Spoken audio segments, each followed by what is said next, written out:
جن کا اللہ تعالیٰ نے قرآن پاک میں ذکر فرمایا، ایسی طاقت والی تھی، ایسی مال والی تھی، ایسی ذلت والی تھی کہ انگلیوں کے ذریعے پہاڑوں کے اندر گھروں کو بنایا کرتے تھے۔ ایسی قومیں گزری، خدا کی قسم، ایسی طاقت والی قومیں گزری جو کھجور کے تنوں کو بازوؤں سے پکڑ کر نکال کر پھینکا کرتی تھی، لیکن کیا اللہ کا حکم ان کی زندگی میں نہیں تھا، نبی کے طریقے ان کی زندگی کے اندر نہیں تھے؟ اللہ تعالیٰ نے ایسی ہوا چلائی کہ اوندے منہ پڑے ہوئے تھے، خدا کی قسم کھجور کے تنوں کی طرح پڑے ہوئے تھے۔ جس طریقے سے کھجور کے تنے کو کاٹ کر گراتے ہیں نا، ناریل کا درخت ٹوٹ کر گرتا ہے، اس طریقے سے کس کے ذریعے؟ ہوا کے ذریعے۔ انسان کیا بول رہا ہے کہ میری طاقت، اور اللہ نے اس سے نہ دیکھی جا سکتی ہے، نہ محسوس ہوتی ہے، کیا ہے بس آ کر پتہ لگ رہا ہوتا کہ ہوا لگ رہی ہے۔ اللہ نے اس کے ذریعے ان کو کیا کرا؟ ہلاک کر دکھا دیا۔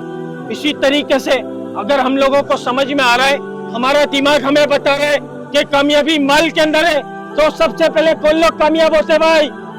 سب سے پہلے کون لوگ کامیاب ہوتے؟ نمرود کامیاب، فرعون کامیاب ہوتا، حمان کامیاب ہوتا، شداد کامیاب ہوتا، قارون کامیاب ہوتا۔ کیوں ہوتا؟ کیونکہ مال والے تھے۔ کیوں کامیاب نہیں ہوئے؟ کیونکہ اللہ کا حکم نہیں مانا، نبی کے طریقوں کو نہیں پہچانا۔ اللہ تعالیٰ نے ان کے مال کے ساتھ ان کو زمین میں غرق کر دکھا دیا کہ تمہارے مال سے نہیں ہوگا، تمہاری طاقت سے نہیں ہوگا، تمہاری سیاست سے نہیں ہوگا، تمہاری بادشاہت سے نہیں ہوگا، ہوگا وہ جو میں چاہوں گا۔ تو میرے بھائی، رسول اللہ صلی اللہ علیہ وسلم نے فرمایا، جس کا مفہوم ہے کہ بہترین شخص وہ ہے جو موت سے پہلے موت کی تیاری کر لے۔ اور موت کی تیاری میرے بھائی بیوی بچوں سے دل لگانے سے نہیں ہوگی، موت کی تیاری نوٹ سے محبت کرنے سے نہیں ہوگی، موت کی تیاری اللہ کے حکم کو رسول اللہ صلی اللہ علیہ وسلم کے مبارک طریقوں سے پورا کرنے کے اندر ہوگی۔ قبر کی تیاری اللہ کے حکم کو رسول اللہ صلی اللہ علیہ وسلم کے مبارک طریقوں سے پورا کرنے کے اندر ہوگی۔ رسول اللہ صلی اللہ علیہ وسلم نے فرمایا، جس کا مفہوم ہے کہ قبر کو مٹی کا ڈھیر نہیں سمجھو، قبر کو مٹی کا ڈھیر نہیں سمجھو، یا تو یہ جنت کے باغوں میں سے ایک باغ یا جہنم کے کڑوں میں سے ایک کڑا۔ جب نیک انسان قبر کے اندر اتارا جاتا ہے تو قبر اس کو کہتی ہے، تیرا آنا مبارک، تیرا آنا مبارک، تیرا آنا مبارک ہو، بڑا ہی اچھا کیا تو میرے پاس چلایا، جب تو میری پوچھ پر چلا کرتا تھا مجھے سب سے زیادہ پسندیدہ تو تھا، آج تو میرے اندر آئے، میرے حسن سلوک کو بھی دیکھے گا۔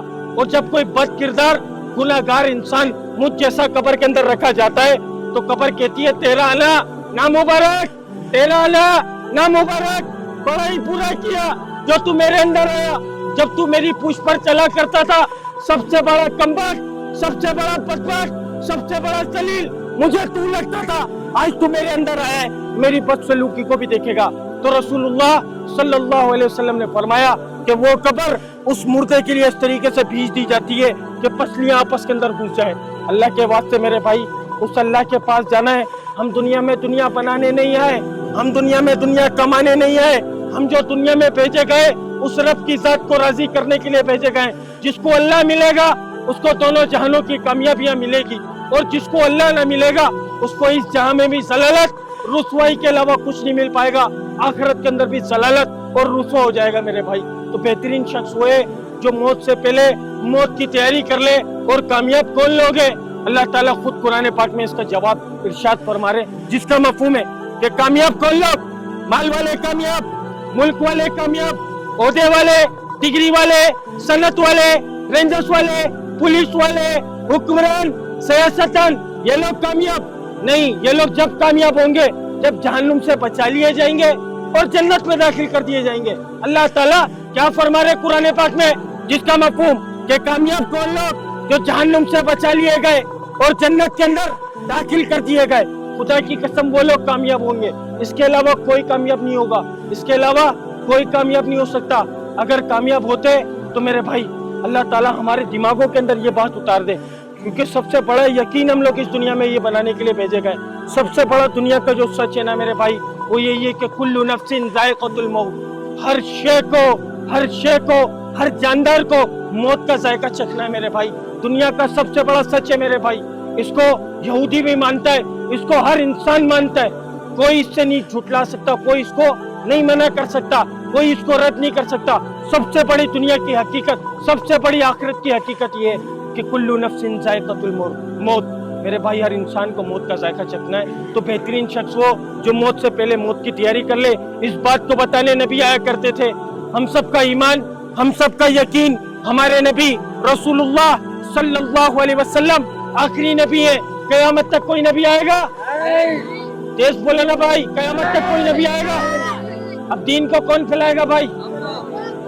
پھر وہی بات آ رہی ہے نا, ہم نے تو اپنی ذمہ داریوں کو, بیوی بچوں کو پالنا, دکان پر جانا, کاروبار پر جانا, غلامیوں پر جانا, ہم نے اپنی ذمہ داری کو سمجھا. گھر چلانا میری ذمہ داری. میرے بھائی, یہ ہماری ذمہ داری نہیں ہے. ہماری ذمہ داری کیا ہے؟ اللہ تعالیٰ خود قرآن پاک میں فرما رہے ہیں, جس کا مفہوم ہے. آپ لوگ بات غور و فکر سے سن رہے ہو, اس لیے میرے بھائی بات کر رہا ہوں, کیونکہ جو بات غور و فکر سے سنی جاتی ہے نا, یہ میں نہیں بول رہا, خدا کی قسم یہ اللہ بلوا رہا ہے تو میں بول رہا ہوں. میری کوئی طاقت, میری کوئی اوقات نہیں تھی, میں نہیں آیا, اللہ مجھے لے کر آئے ادھر. میرے بھائی, میری کوئی طاقت, میری کوئی اوقات نہیں تھی. تو اس یقین کو بنا لیں کہ میں کچھ نہیں, میرا کچھ نہیں, اللہ سب کچھ, اللہ کا سب کچھ, اللہ کے پاس لوٹ کر جانا ہے میرے بھائی. تو بہترین شخص وہ, بار بار وہی بات آئے گی کہ موت سے پہلے موت کی تیاری کر لیں. ہم نے موت کی تیاری کو کرا نہیں کرا میرے بھائی. اپنی ذمہ داریوں کو پہچانو. اللہ تعالیٰ قرآن پاک میں فرما رہا ہے, جس کا مفہوم ہے, اے امت محمدیہ, تم افضل امت, تم بہترین امت, تمہیں بھیجا گیا لوگوں کی نفع رسانی کے لیے. تم بھلی باتوں کا حکم کرتے ہو, بری باتوں سے منع کرتے ہو, اور ایک اللہ پر ایمان رکھتے ہو. اسی پیغام کو آپ لوگوں کے پاس لے کر آئے تھے, اور جب تک جسم میں جانے, جب تک لے کر آتے رہیں گے, کیونکہ یہ ذمہ داری اللہ نے مجھ پر, تم لوگوں پر, پوری امت مسلمہ پر لگائی ہے. اور خدا کی قسم, ہر وہ شخص اس بات کا جواب دے جس کے سینے کے اندر لا الہ الا اللہ محمد رسول اللہ ہے, وہ اس محنت کا ذمہ دار ہے. اس بات کا جواب دے. اگر کوئی بات بری لگی ہو تو بھائی دل سے معذرت چاہوں گا. السلام علیکم ورحمۃ اللہ وبرکاتہ. اللہ تعالیٰ عمل کی توفیق عطا فرما دے. سبحان ربک رب العزت عما یصفون والسلام علی المرسلین والحمد للہ رب العالمین. آمین آمین آمین برحمتک یا ارحم الراحمین.